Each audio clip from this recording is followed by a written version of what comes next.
Hello everyone, I am Professor Ishtiyaq Ahmed and in this video we will discuss about psychology and science. Psychology is a scientific knowledge, scientific subject. Why? Why we call psychology as a scientific study?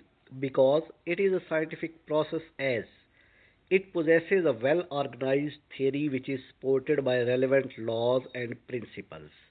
कुछ ऐसे laws and principles की base पे theories है जो कि psychological knowledge को explain करती हैं, जो प्रूव्ड हैं। ऐसा इल्म जो साइंटिफिकली प्रूव है उसको इस्तेमाल किया जाता है साइकोलॉजी में ह्यूमन बिहेवियर को एक्सप्लेन करने के लिए। That's why we call psychology a scientific study.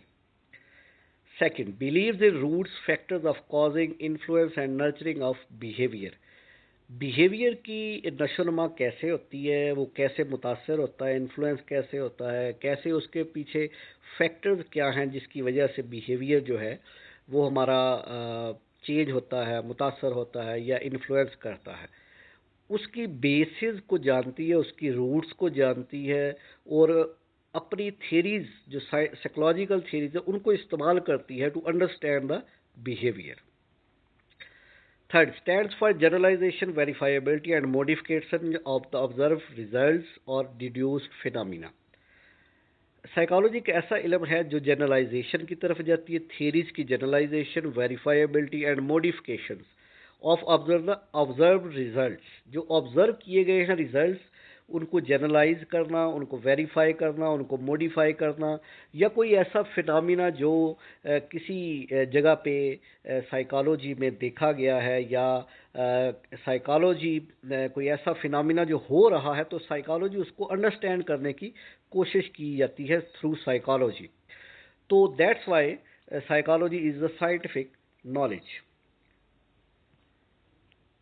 Fourth point, contains true universal applicability in practical life and also predictability for future development. Psychology basically practical life में applicable भी है और predict भी करती है फ्यूचर डेवलपमेंट्स के बारे में, जो बिहेवियर में रूनुमा हो सकती है उनके बारे में भी साइकोलॉजी जो है वो हेल्प आउट करती है और प्रिडिक्ट करती है। Last point, emphasizes the research for truth by advocating objectivity, reliability and validity in assessment of behavior. Psychology एक ऐसा इल्म है जो एम्फसाइज करता है किसको, सच्चाई को तलाश करने में, ट्रुथ को देखने में, किस में, advocating objectivity, reliability and validity in assessment of behaviour. Objectivity neutral रहने को कहते हैं कि सच्चाई की तलाश करनी है बगैर किसी बायसनेस के।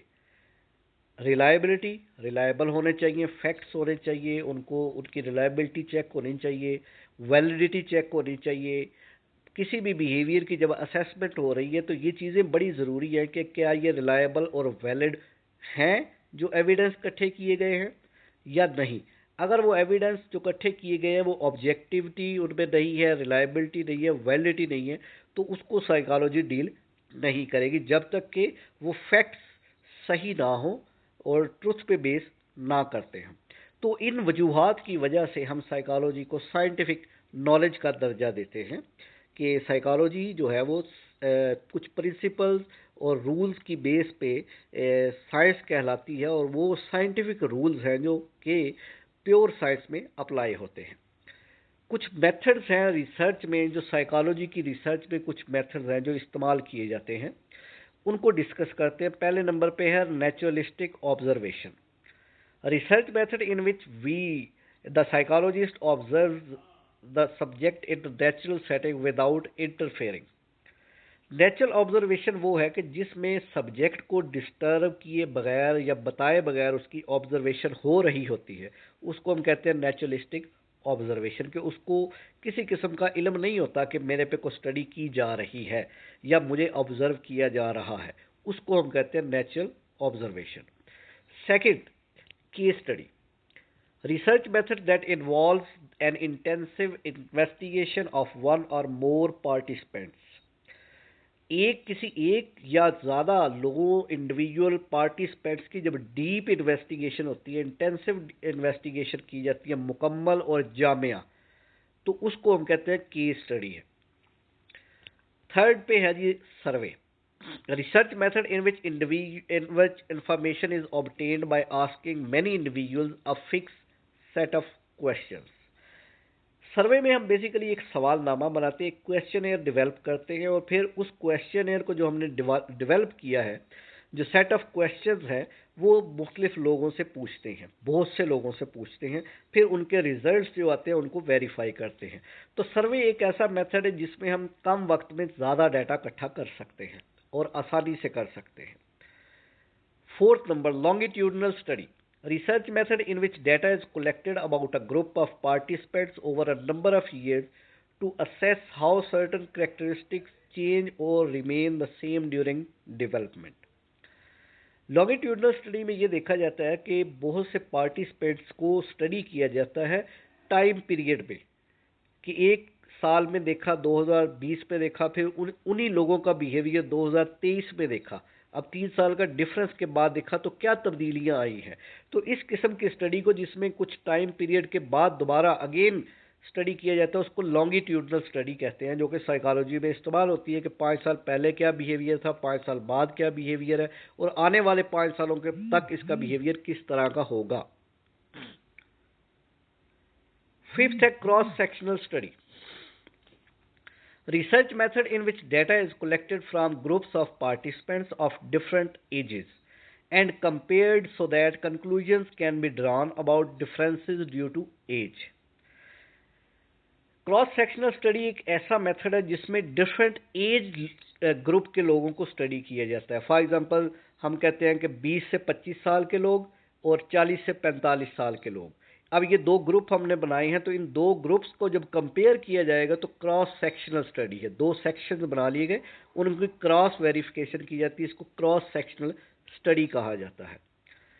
6 नंबर पे experiment, an experiment is the method of identifying key cause and effect relationships by following a set of rules and guidelines that minimize the possibility of error, bias and chance occurrences. Experiment एक ऐसा तरीकाकार है जिसमें cause and effect relationship देखा जाता है। Cause and effect relationship क्या है कि देखें, हम कोई लेबॉर्ट्री में एक्सपेरिमेंट करते हैं कि हम कोई केमिकल डालते हैं किसी दूसरे केमिकल में, तो हम रिएक्शन चेक करते हैं कि इस केमिकल से डालने से क्या असर होगा। इसी तरह कॉज एंड इफेक्ट बिहेवियर में भी देखा जाता है कि क्या मेडिकेशन किसी के बिहेवियर को असरअंदाज उस पर कर रही है, उसके बिहेवियर की। कोई आदमी कहता है कि मुझे नींद नहीं आती, तो हम उसको मेडिसिन देते हैं, तो फिर देखते हैं कि क्या मेडिकेशन के बाद उसको नींद आई या उसका बिहेवियर में कोई तब्दीली आई है। ये एक्सपेरिमेंट है, और इस तरह के एक्सपेरिमेंट्स किए जाते हैं लोगों की जो एबनॉर्मल बिहेवियर है उसको ठीक करने के लिए। फॉर एग्जांपल, इसमें एक एग्जांपल दी गई है, if we wanted to find out if medication improves the behaviour of children with ADHD.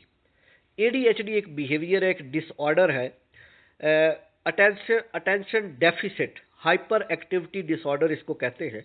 ये बच्चों में अमूमन पाई जाती है। तो हम देखते हैं कि अगर हम मेडिकेशन इस्तेमाल करवाते हैं तो क्या देखते हैं कि बच्चे इम्प्रूव करते हैं, उनके बिहेवियर में कोई तब्दीली आती है। तो ये एक किस्म का एक्सपेरिमेंट होता है, कॉज एंड इफेक्ट रिलेशनशिप। तो these were the basic techniques or methods of research in psychology. I hope you people understand very well. Thank you very much. Please like and subscribe the video and channel as well.